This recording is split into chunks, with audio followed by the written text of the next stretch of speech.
This is Happy Munkey. This is Happy Munkey. Happy Munkey. Happy Munkey. This is Happy Munkey.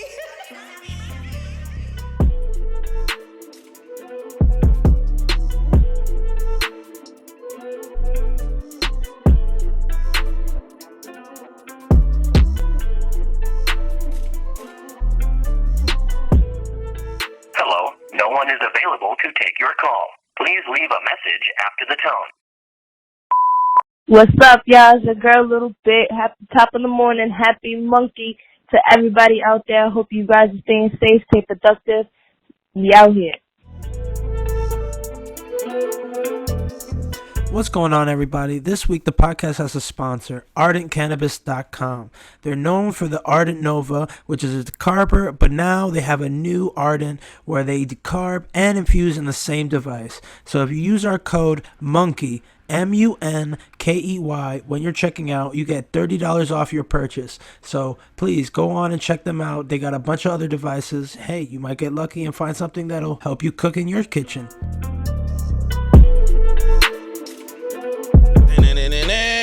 Yes, everybody. Today on the Happy Munkey podcast, we got an out-of-town caller, and we love to shine light on these out-of-town brothers that look like you and me, Vlad. You know what I mean? Like, this is a brother that's definitely doing his thing, straight out of Maryland, you know what I mean? Teaching the people, teaching the life about cannabis to the people who need to learn about this situation. You want to give them more details about my brother right here? Yeah, this gentleman right here Yes. is definitely taking on one of the most important issues in cannabis, which is the lack of information. You know, he is an entrepreneur, educator, and him and his company, Uplift Cannabis Maryland, have definitely been doing that for their area and the rest of the nation. Our brother from another mother, Kevin Ford Jr. Yes, sir. I appreciate y'all having me today, man. Yeah, man. Please reintroduce yourself to the people where they can find you on social media, websites, whatever you want to promote, brother. Absolutely. So, Kevin Ford Jr., CEO of Uplift Maryland, which is a company of the Uplift companies. You can follow me individually at K Ford Jr. on everything, Instagram, Twitter, Facebook, and then also Uplift Maryland as well. Instagram, it's at uplift.maryland, and Facebook, it's Facebook/Uplift Maryland, and Twitter is also Uplift Maryland as well. But yeah, man, I mean, just to give you a little background on myself, like y'all said, I'm from Maryland. Actually moved down to Atlanta, Georgia, to go to undergrad at Morehouse College. Finished up there in 2011 with a marketing degree.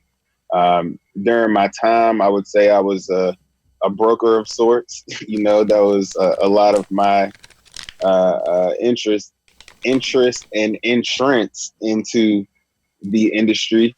Obviously, in the legacy side at that point in time, but at a certain point in time, I, had a life-changing experience and had to figure out how I can take my passion to that other side of the game.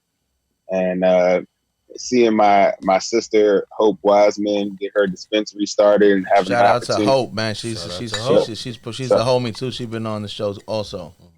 Yes, indeed. Shout out to Mary and May, and just having the opportunity to work there, and also coupled with my experience working at the Prince George's County government here in Maryland, doing supplier diversity and development and procurement. It only fit for me to go and apply for this grant that the Maryland Medical Cannabis Commission had released. So I ended up winning that, and that was to implement and develop a education and business development training program for minorities and women who were looking to apply for grower and processor licenses in Maryland last year. And then we also won a second contract to do the dispensary training curriculum development for the state of Maryland as well. So we've been full-fledged full steam ahead on the education and training tip. So really looking to expand that a little bit past Maryland onto the national scene, as we were able to do during our most recent Uplift Cannabis Diversity Symposium. Thank you for allowing us to be a part of it. We really appreciate it. That was really amazing, and we're honored to be a part of it and to be able to, add value to such an amazing cause. Yeah, man, definitely appreciate you all getting on, and I wanted to make sure that with that event, we were able to uh, touch multiple facets of the industry. And I felt like a lot of times the culture aspect of the industry, especially of a state, especially in a state here like Maryland, we don't necessarily push the culture as hard as, the medicinal products just because this is a strictly medicinal market. So I appreciate, the aspect and the energy and enthusiasm you all bring to the culture surrounding cannabis. So, definitely happy to be here with you all, Happy Munkey right now during this time. Absolutely, man. We feel like we always try to bring a platform with no matter what we do, whether it's events, merchandise, or the podcast. We try to merge the two parts that needs to be merged. Like we're culture. We're the streets, I guess, in New York, and people feel that or whatever the case may be. But we also need brothers like you, because without us, this can't really thrive, right? Right. I would agree. And I mean, really just looking at just the course of history for the industry in general, obviously this is in the span of time is a relatively new legalized for medicinal use industry. So, the funny part about that is the fact that people have been growing, processing, selling cannabis since before we got here. So that's been a lot of our push at Uplift Maryland, especially having some experience within that legacy market, is to take folks who are in the legacy market and kind of educate and train them on the different opportunities that lie within the regulated market, and so that's more so been our focus over the past 2 years or so. So help us understand, and for the people listening, because like you said, Maryland is sort of like a little quiet blimp over here in the East Coast where everybody doesn't know as much as other places what's happening as far as like, culture and as far as corporate. So start off by breaking down what your opinion is on the medical marijuana program in Maryland and what the pros and cons are over there that you see in your opinion. I mean, honestly, I believe that we have probably one of the best medical markets in the country. And I've had the opportunity to, travel to many states that have medical markets. And even, New York, for example, like you all don't have flower, We got one of the worst. You ain't even gotta remind us at all. You gotta remind us. So, and I guess where we're at, we have a solid market where they kind of allowed it to be what it is. The only thing that we didn't have at first that we're starting to trickle into was the whole edible scene. And even throughout the pandemic, we've seen the sales of flower versus edibles, just change. Flower used to be one of the highest selling markets in Maryland, selling items in Maryland, but now you're seeing edibles and tinctures and even beverages kind of surpass that. Really? So, yeah.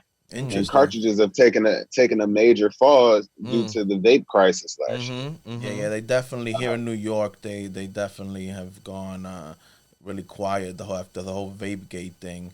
Yeah, but definitely surprised about the edible surprise in flower. Yeah, that's crazy. And so one thing also about Maryland, I would say almost half of our patients here are seniors, and they might be in different senior facilities, assisted living facilities where they're not allowed to smoke cannabis. So, and most of them don't necessarily want to smoke anyways, just due to the fact that, smoking is smoking. So having those products on hand for them, I think is much better. And I know one of the other top selling items is RSO, the Rick Simpson oil. People love that. So Kevin, let's talk about another aspect of the medical program over there. How do you see it? Because we've been seeing as of lately coming to light the lack of people of color owning licenses and so forth and so forth. How would you say the disparity is over there as far as like the distribution of the licenses, and how is it to actually get into ownership and having processing, growing, retail, etc.? In my opinion, I almost think that the thought that there isn't enough, or not even that there isn't enough, but that minorities and Black folks and Native Americans in particular haven't been able to get licenses here. It's simply because there aren't enough licenses.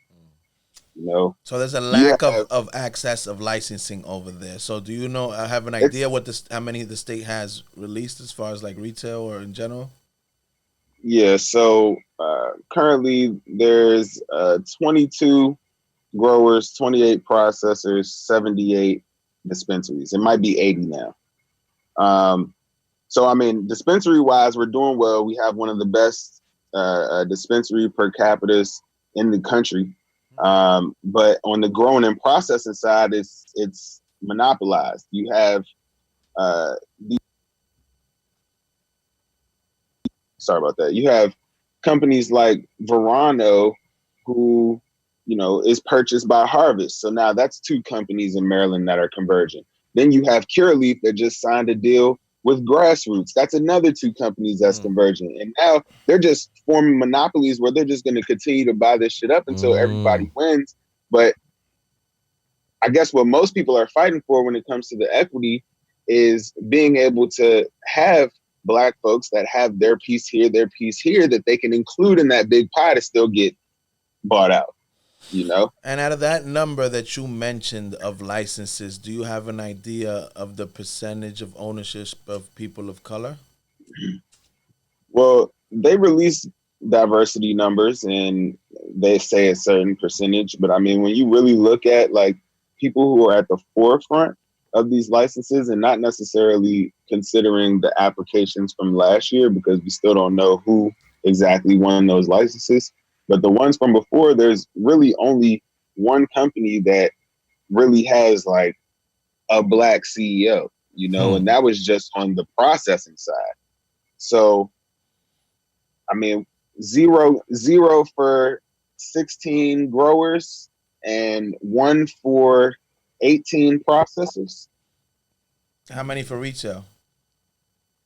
Retail, we might have closer to about 8 out of 80. So it might be closer to 10%. 8, right? 80. It's crazy. So, so what do you think that they can do better to make the playing field level the playing field? I mean, for me, and what we even fought for this year in the legislative session, because we were in Annapolis lobbying really hard, is to remove the cap on all these licenses and have anybody that's interested be able to apply to get a license. You know what I'm saying? Like, and even in most of these states, if you look at Washington, you look at Oregon, Oklahoma, these states have amazing sales, you know what I'm saying? Because there's unlimited access, but states like Oregon, they might have in excess. Washington sometimes might have an excess, but at the same time, if you look at licensing and allowing hundreds of people to get licensed, number one, you're only going to have about 25% of those businesses that actually get off the ground and up and operational. And then you might have 10% of the whole that actually succeed and are able to sustain in business, you know? So just because we're asking for opportunity doesn't mean that we're guaranteeing success for people who look like us. Right. So what you're saying is that on paper they make it look a certain way, but when you go into actual operations and success and sustainability, the numbers change drastically. Yes.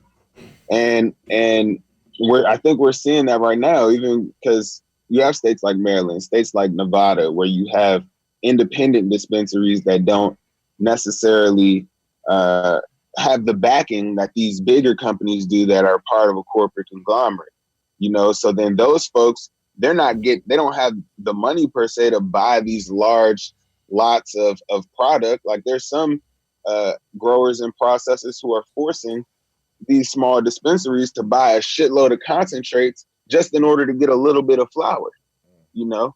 And the thing is, if you're in some of these urban markets, you know, people ain't really taking dabs like that. Like, just to be honest, you know, like there are the few that are about that, but most people aren't. Here in New They just York, want to smoke especially in the flower. East Coast, I Yeah, believe we're a it's a bunch of very flower smokers. small niche market. Exactly. So it really puts the independent dispensary owner at a disadvantage, because then they don't have the product variety or even quality sometimes that some of the corporate backed dispensaries might have. So that's why I'm saying what we really need is along with the opportunity is resources, because how are you supposed to succeed? And that's the part about social equity and economic justice, more so, is what I like to say, because, like, you know, social equity, that's cool, but like economic justice, how are we going to make sure that people whose pockets have been, you know, raked over with court fees, lawyer fees, everything that comes along with the war on drugs, how do you put that money and more back in people's pockets? And like when you talk about reparations, like cannabis is the absolute immediate answer to repairing that and ensuring that not only just people who look like us, but even specifically people who have been indicted on on charges for cannabis. You Yes, know, sir. I so agree. that's really what we need to start looking at. It's funny you mentioned that, because we just were participated in a PSA that we just sent yesterday with a conglomerate of people from Women Grow, some the big hemp Well, owners. it's not a PSA because it ain't public, but It was like directly, like it was like all the most influential entrepreneurs in the cannabis industry of color created a video to send directly to Senator Chuck Schumer about the Safe Bank Act. So, like, to go with what you just said, Kevin, as far as like we're trying to get ahead of the bullet here, where people of color have access to capital, because like you said, it seems like that is the root of the problem, and if we don't fix that, everything else is not going to work. I mean, it looks like the Safe Banking Act, as it stands, isn't necessarily something that's going to help people that look like you and I, anyways. Because if you look at it, opening up the banks to allow for cannabis businesses to bank and get financing there, who's really getting the financing? yeah, It's not definitely, people who yeah. look like us. You know, so I don't necessarily think that the Safe Banking Act really helps us too much at all. You know, yeah, it can. But if you're talking about banking for cannabis businesses, like who really has these cannabis businesses? You feel what I'm saying? It's white folks. It's not folks who look like It's funny us. you mentioned earlier about the buying up in Maryland. You mentioned Curaleaf. I just saw an article a couple days ago that they just became the largest corporate cannabis company in the world, because during COVID they've been buying up so many distressed assets and companies that they just became the largest company with the most operational active cannabis assets So, in the world. so yeah, what happened was they actually acquired Grassroots, who already had uh, operations in 16 states themselves. You know, so it's actually interesting because, you know, some states have laws in place where you can't even own a certain amount of grows or a certain amount of dispensaries in a certain state. So honestly, they might have acquired, but they still have to get rid of some of these assets too. And I'm hoping that they, you know, figure out a way to work with folks who look like you and I to be the owners and operators of these facilities with maybe a little bit of financing and backing from the company. Because the thing is, it's all about ownership of license. You know, you can still finance a certain project and not own it, you know? So, I mean, and that's all this stuff is a show. There's so many ways that you can get around or create deals that are beneficial to either party, depending on who's negotiating. You know what I'm saying? So I'm just hoping that they're using this opportunity to really put their money where their mouth is, and not even their money where their mouth is, because I would say that they have, but their opportunity where their mouth is, because this is the opportunity where you can say, hey, look, you know, we got this asset over here. We want to, you know, show you what to do and show you how to run this if this is what you really want to do. You know. So Kevin, we got to take them back now to the beginning of your journey. Like, as far as like, tell us about your first experience smoking cannabis and how what was the love story, the experience that you had that made you feel like this is something you wanted a part of your life? I would say 2 different times. When I first smoked cannabis, it was the summer before I was going into 8th grade. My man's hung with his older cousins down in Virginia Beach. He had brought some bullshit back, had seasoned stems in it. Some backyard boogie? And it had to be. Jamaican. That's what we all started at. Swag. Swag. So we ended up rolling that shit up into like printer paper. Printer paper. A lot of different situations. Never heard printer paper. This is the first one. That's crazy. Printer paper. First thing, you know, you just thinking paper. Oh shit, what do we do? Especially going into 8th grade, we like I wasn't hip, you know. I just had some weed. I didn't know how to smoke it, but I knew I needed to roll it up in something.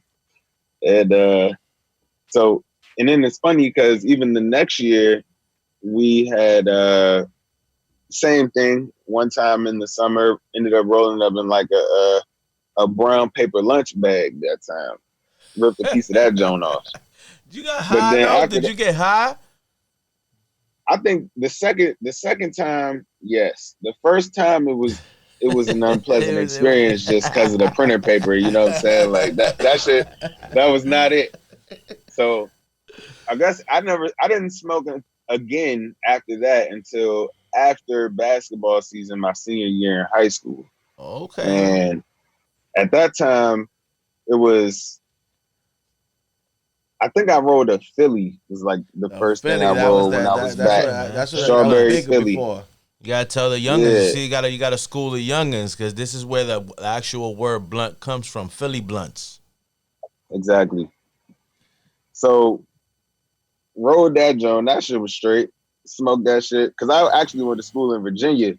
You know, coming from Virginia to Maryland, you got to cross the Woodrow Wilson Bridge. So sparked that joint, rolling over the bridge.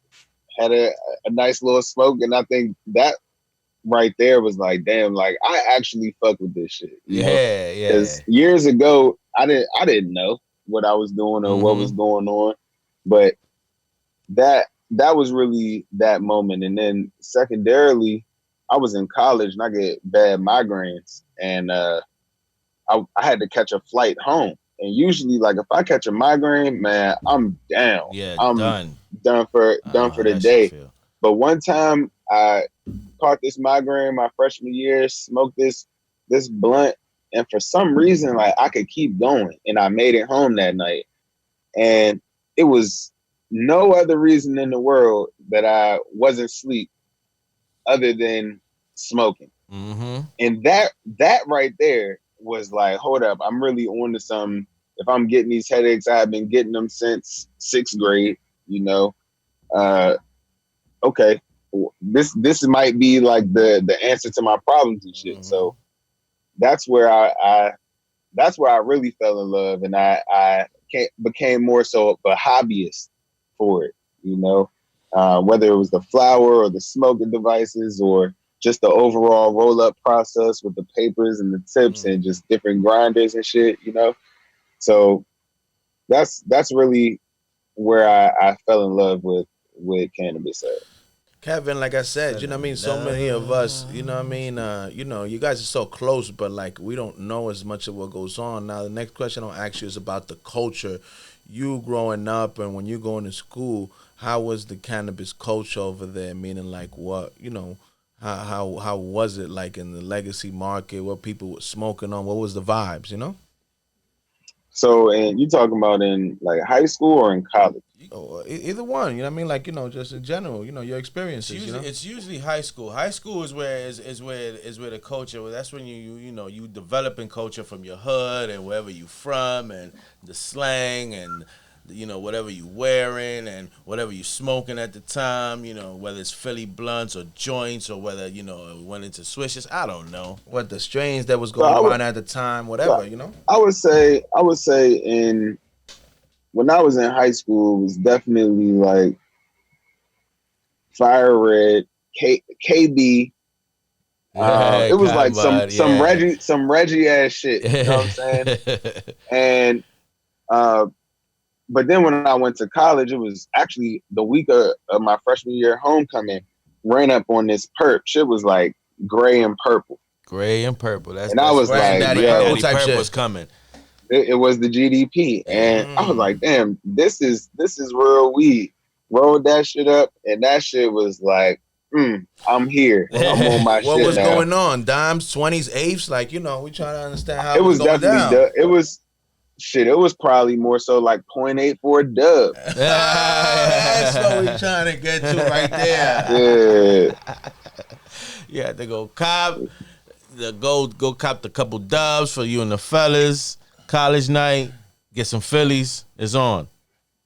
Yeah, because people don't understand like how cannabis has transitioned. Me and Ramon always talk about like that era when a 0.8 was $20, but like 5 dudes get high and maybe roll 2 joints out of it.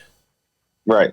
They don't like this era. Don't really know like how, because we went from the Reggie to the Ari to the exotic, and then when we did get it, it was so expensive and it was so new, and our tolerance was so low that it was really like hitting. Right, and these kids spoiled now, man. It's just so much. It's just so much weed out here. But then what I hate though is how they go and spoil it, putting in the funnel and shit. Like the funnel. That's not my shit. That's not your shit. Like the font, the grabber and all that shit. The grabber. Yeah, nah. Yeah, I'm not a fan of that. I still smoke in Dutchess, but I smoke like the inner leaf, and I don't use the outer leaf.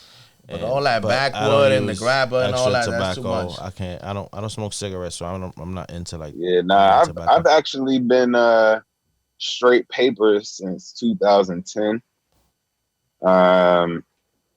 I usually, what happened was we call you vegan in the cannabis world. You're a vegan. Yeah, vegan.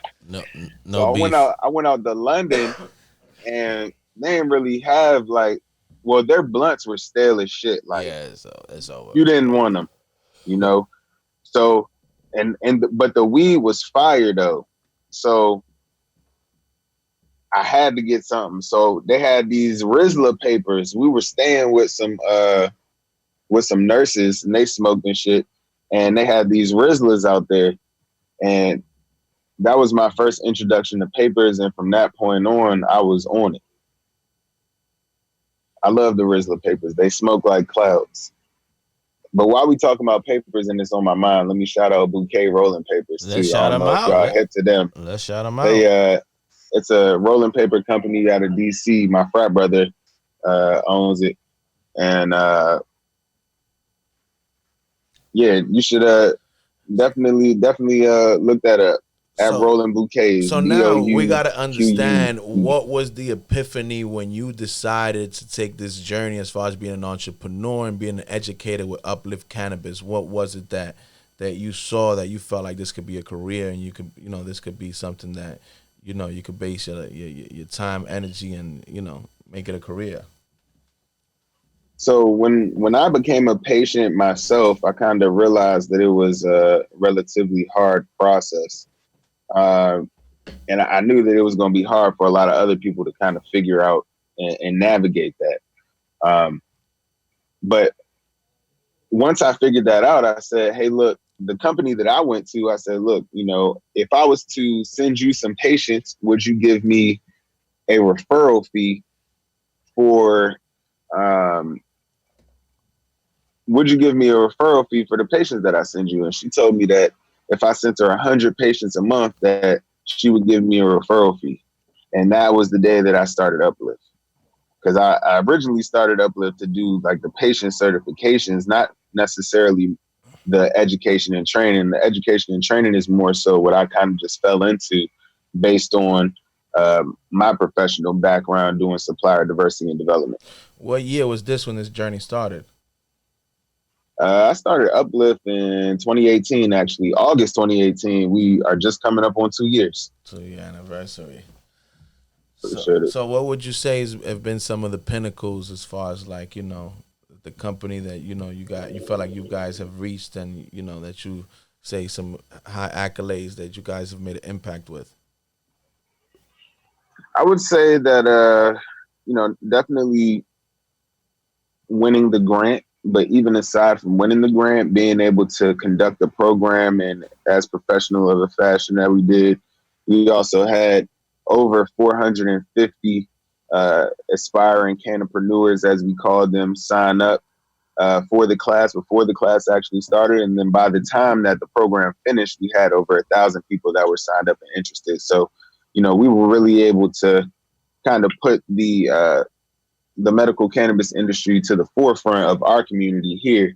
And I think that, just by educating and training our community, we can really start to break down the stigma that surrounds the plant.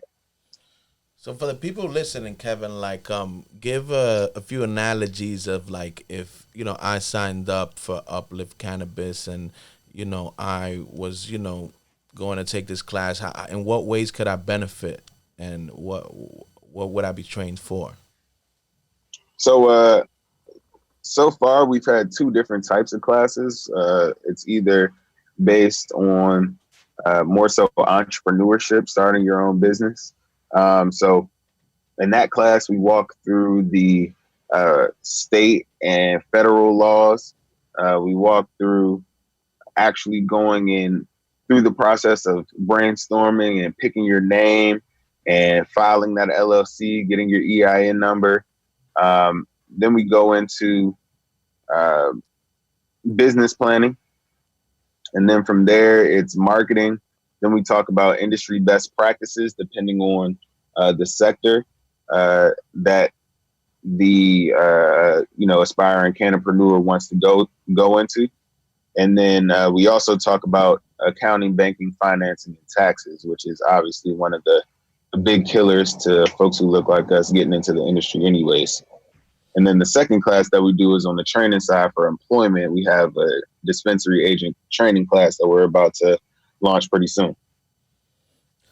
Now, we feel like what you're doing is so necessary and so important, because you know that the biggest fear is people coming from the legacy market or just a regular 9-to-5 person of color wants to get in this industry and they don't know where to start or what to do. And the reality is the information is not too accessible to us. So to have somebody like you to walk them through that process in your company is huge, because we feel like the biggest issue in the industry is lack of information and education. You know? Right. Absolutely. And it is, and it's somewhat fulfilling, I would say, to be able to guide people towards their interests. But I will say that, it's important to put your oxygen mask on first before helping others, and that's why a lot of what we're doing, even behind the scenes, like I said, is lobbying to try to make more opportunities for folks who look like us, which includes me, so that's really where we're at. And that's why our mission is to educate and train the community for the future, because the opportunity technically is not around right now. You can't own a dispensary right now. You can't go and apply for a grower license whenever you want, but people just don't know that. So it's important, like you said, for us to be able to, push out that information. You look like you're really knowledgeable, Kevin, and you have a really bird's eye view on the entire industry, from the culture to the corporate, similar to we do. So I got a question for you. Me and Ramon are always talking about how, 2020 is a year where it's going to change the world and every industry and society in so many different ways, from everything that's going on with COVID to George Floyd to so many different things. The elections coming up. Right. So my question to you is, what do you see happening in the cannabis industry as far as corporate and culture pre-COVID to post-COVID? And what do you see, like, you know, what things do you see changing? In what ways? I would say that number one, pre-COVID, obviously, everybody was stingy. You know, everybody was, I'm specifically talking about the licensees. Everybody was stingy. They didn't want to give out any cash or do anything, especially when it came to somebody like myself or anybody else who's like up and coming, who's trying to get into the industry and do something. They weren't really rocking with too many folks, really, unless you look like them, you know? And today, after George Floyd in particular, you see these same companies trying to give up checks of, you know, 20, 50,000, you know, and it's crazy to watch just the immediate shift of attention, because obviously these folks aren't hurting for this cash. You know, these are cash rich companies. This is a cash rich industry. You know, so they have it. But how are they going to ensure in the future, and not just for this publicity stunt right now, that they continue to meaningfully help people of color enter and sustain in the industry? So, for example, I was having a conversation with one company the other day, and my word to them was, you know, if you want to have some type of minority participation, what you should do, the commission doesn't limit you to the amount of brands that you can have on a shelf, right? So if you make small batches of different brands and put them in different people's neighborhood stores to get some community involvement, you're going to boom your business by probably at least 25%. And this is a company that's not really doing well anyways, you know? But also, what are you doing? You're putting money into the pockets of these folks who are in these communities, because you're giving them the contract and opportunity to go and put their shit in stores because, yeah, this is their brand. They've been pushing their shit for a minute, but hey, we're here. You know what I'm saying? And you can do this in a medical and a recreational market. So got a lot of pushback, and, you know, what they said that they were looking to do more so was still just give out stuff for community type of engagements. But it's like, we don't need fucking charity. What we need is for you to give us opportunity and resources to succeed. Open those doors that are closed. Like, we don't want to hand out. We just want we want our own fishing rod and our own little boat to fish our own stuff. But it's looking like we're going to just take the fishing rod and just do what we do. Exactly. Yeah. Exactly. But you mentioned earlier, like, you know, how are we going to assure that they are going to keep on, you know, following through with this little publicity stuff? I think it starts with us keeping them under the gun, keeping them accountable, and, you know, and really shining light on the ones that are not, you know, really doing it wholeheartedly, because I just really hope that they realize, as you mentioned earlier, on a small scale, on a large scale, the more diverse that your boards are, the more diverse that your company is, the more successful you'll be, because you can't cater to every demographic if you don't have every demographic in your company. So I hope that they understand that, you know, the people, the communities, Latin, Black communities, and all people of color is $1 trillion buying power community. So it's not so much a charity thing. It's really the smart bet financially for them. And I hope sooner or later they realize that. Absolutely. Yeah, it's but I do believe it's a long road. I think that, like you said, we're going to have to keep them accountable. I will love to shout out Can Inclusive and my folks married. They're holding it down with the accountability list. And I think that it's on us to continue to feed them with information for them to really blast these folks and keep them accountable. You know, And that's half of it is just organization. And if we continue to have all these voices here and there, we're not going to be as powerful as one voice speaking out for everybody to say like, nah, this is fucked up. You need to fix this. You're doing this wrong.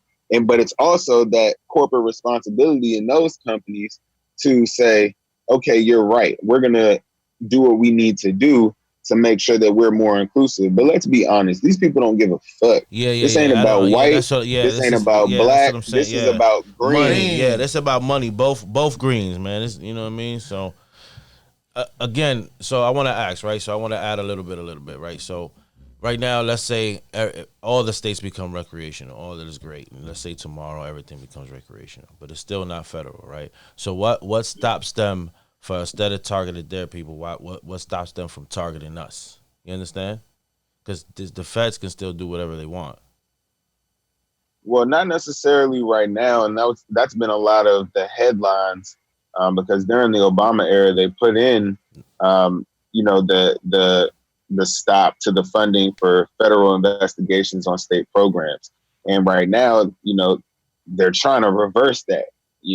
But I would be damned if they actually reverse that, just because you have people like John Boehner who are sitting on boards of cannabis companies, and he's like one of the top backroom Republicans there is, So I think we're good on the federal government coming in on state programs. Kevin, speaking of rec, what do you think it's looking like in Maryland as far as like rec happening? What do you see the timeline, and what do you see the climate being as far as like that topic over there? So last year, the General Assembly created a cannabis legalization work group where they actually went out to different states. Definitely, I know they went to Colorado. I think some might have went to Washington to kind of talk to their commissions to see how they rolled out recreational and see what their pros and cons were. So they actually came out with a long report to say what they're thinking about that. And right now, they're basically a no on home grow. They are looking at having different consumption lounges and things like that. Licensing, there hasn't been any determination on whether they should cap the licenses, and if they do, what that number would be. A lot of stuff has just been undetermined, but I do know for a fact that they have a strong interest to put forth a bill next year for adult use here in Maryland, but I don't see that going into effect likely until maybe 2 years after that, probably 2023. Kevin, so I heard in the barbershop, over here in the boulevard and all the neighborhoods of America, you get the best information from the barbershop, Kevin. So we get that's what our sources from, that there's a consumption lounge over there in Maryland, or a few, or something that they're starting to brew up over there. What's the status with that? So in Baltimore, I know that my man Lord Baltimore was running a consumption lounge out of Baltimore. I've stopped through a couple of times. It was definitely solid, but I haven't been in a while. So, and I'm pretty sure that it's all on pause right now. Yeah. Shout out to Lord Baltimore. That's the homie too, man. We rock with him too, man. So I would say though that I would look out for something from us real soon. That's going to be very much on the social side, hoping that we can be able to collab with y'all on that one as well.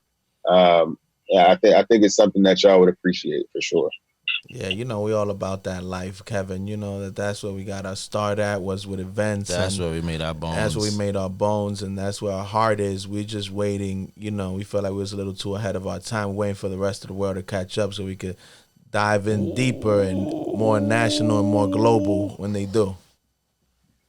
Well, you right there, man. And all I can say is just keep pushing, and the time is going to find itself. And I think with what you all are doing thus far right now, you're putting yourself, leaps and bounds ahead of the competition already. So just stay at what you're doing, man.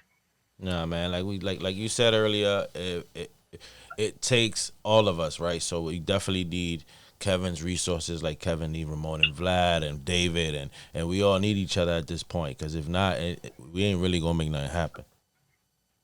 It's impossible to make anything happen. Yeah. You know, you are stronger together than not, and that's why I know that we just got to figure out a way to make it equitable for everybody. And that's one thing I will say, even just about, you know, Black folks and people of color. You know, we all, especially the people at the forefront, we all have alpha personalities. You know what I'm saying? And we want The shit females to go. and the males. Yeah. Absolutely. The Bosses. females more than the Yeah, males. they bosses. I be bowing they're down. I'm on like, it. "What's up, Queen?" You know? I ain't even with it. Yeah, what's up? We don't want no And smoke. I I want no appreciate smoke. it. Yeah. We don't want no smoke. We None. just want to work together. Yeah, I don't want none. But I really think that it's on folks to figure out a way to be able to do this so that everybody is contributing and benefiting from the situation. And it's 'Cause, more you know, I than mean, enough shit. to benefit. It's more than Absolutely. And because even right now, like, well, not right now, but, you know, we do these different speaking engagements for different events all the damn time, but nobody's getting paid for this shit. And it's like, how do we figure out a way to make sure that we And the can other all side get gets paid? Exactly. The other side is getting paid for us talking about their shit. You know, so how do we figure out a way to make money to speak and they pay us? You feel me? Mm-hmm. Like that's where we're at. Process, So yes. that's where we're at. I think the ones in the forefront, as you mentioned, like yourself, we deserve it because we really have, already done so much and really, put out We're so doing much the work. information, doing the work. So it's not like we just are coming out the woodworks and just demanding Exactly. that we be valued. I think that we all we're value. I think we all got value already. This not. I don't think it's a question of if Kevin has value or if Vlad has value. We all have value. We already bring to the table. We bring our own table. You know what I mean? That's not even the point. You know what I mean? So it's like it's that cook. You know what I mean? You gotta cook that shit up, and you got to and just put everything in the pot and mix it together. But that's the thing. It's like, how do we? You can push it in the pot and it can either come out delicious or it can come out horrible. You know what I'm saying? Yeah.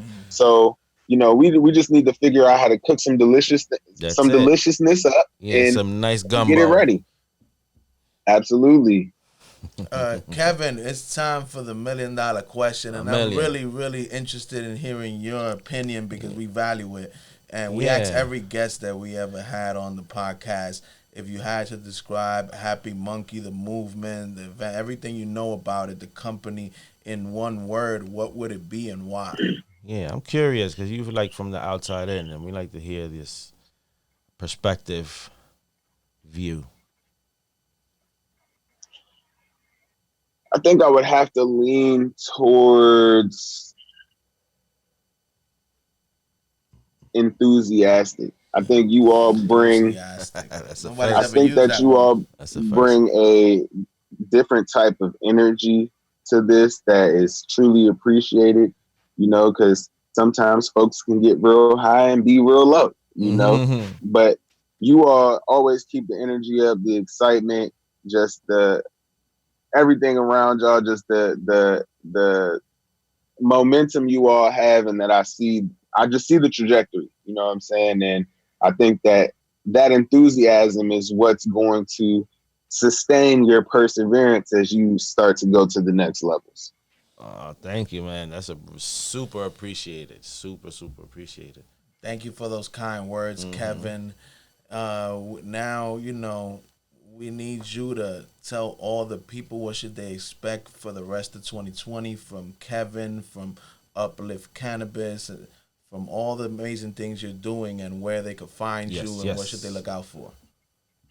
Yeah, so with Uplift, we're currently in the process of putting together what we're calling the community series.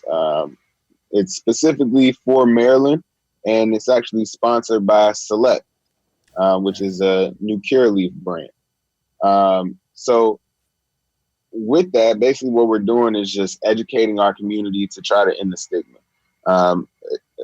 Particularly, like I said, we have a large patient population that is seniors, but there's still a large population of seniors and even others who obviously have been drilled with this negative stigma over time just about cannabis. And this community series is not necessarily for your average consumer or a patient, but more so for just the general public who might have some inkling of an interest to, let me just see what this is about, you know?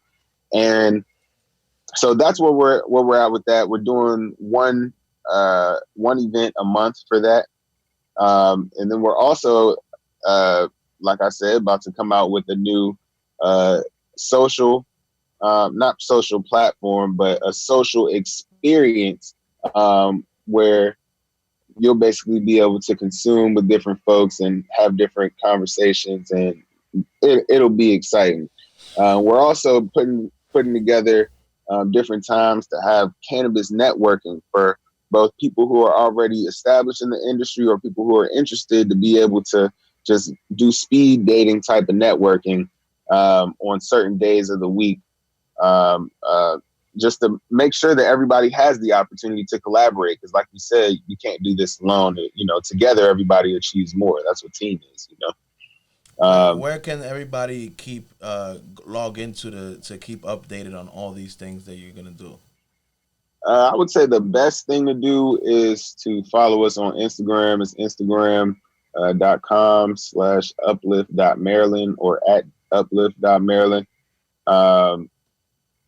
Or you can follow me at K4 Jr. I pretty much try to keep everybody up to date on there on what Uplift has going on.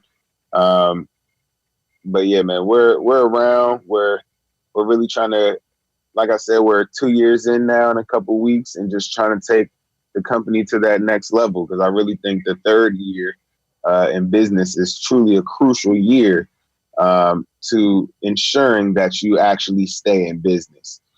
So that's where we're at. So I just want to make sure that I have my head down, but also my head up, so I have the opportunity to network with folks like yourselves while I continue to push forward on my goals. We want to thank you, Kevin, for coming on here and dropping so much knowledge and jewels for the community. Because like I said, you know, we really want to thank you and your company for everything you've done for the culture, the industry, and our people. Because, as you said earlier, it's really needed, and you know, you're not talking it, you're living it, and we love to really, you know, highlight that. Yeah, and they can't keep hearing this from our crazy selves. You know what I mean? They got to hear it from, you know, somebody who's literally giving education. You know what I'm saying? Well, I appreciate that, my brothers, and I appreciate y'all for having me on once again. And looking forward to collaborating with you again in the future. Absolutely, my brother. I think this was cool. We needed this right here, my brother, because even me, I learned a whole bunch of shit, and I'm sure I'm going to keep learning because we going to keep talking off air. Right, my genius?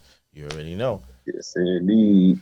So everybody out there, ladies and gentlemen, we know it's been a rough year, a rough couple of months, but as you know, we always like to stay optimistic and positive here on the boulevard. Yes, Remember, yes, sir. Everybody out there, you're too blessed to be stressed. Things will get greater later. For now, we're checking out Vlad, Kev, and Ramon till the next episode. Peace, love, and happiness, everybody. Yeah. What's good, everybody? This is your nigga Ralph, trying to keep you fresh with the info from Happy Munkey every single podcast. You already know what it is. If you haven't followed us yet, follow us on Instagram at @HappyMunkey_ or Happy Munkey Goodies. Now remember, that's monkey with a U. Also, if you haven't checked us out, we're on YouTube. So check out our channel, Happy Munkey TV. Keep us current, live, everything with the culture.